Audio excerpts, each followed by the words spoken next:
what we are trying to do with this particular experimental gardens is trying to grow the tea plants in its natural state without pruning. And these bushes, rather I would call them trees, what they haven't been pruned for about 4 years now, and like the entire thing has been grown in a very stressless state. And what we are trying to achieve with this is the plant, we harvest it only twice in a year in 2 seasons. And when you look at these buds, like it's like they are very flavorful, and the tea what we make out of this has been found to be very sweet, and also it's got a lot of infusing capabilities.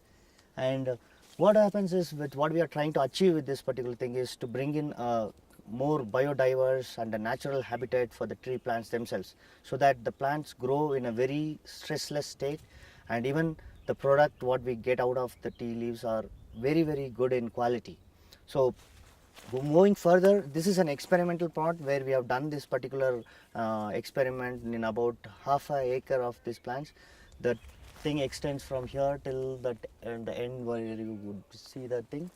So most of the plants has grown. There have been a mixed variety of bushes. Some has grown taller than about 8 to 10 feet, and some are still catching up.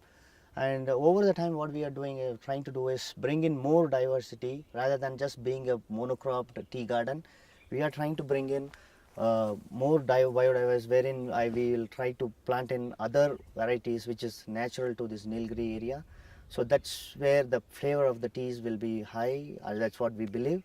And with this, what we are trying to do over the time, if we find success with this particular approach and we are able to make it a business case, and with the productions are well enough to sustain our business, all our tea gardens, we will be moving slowly towards this kind of environment.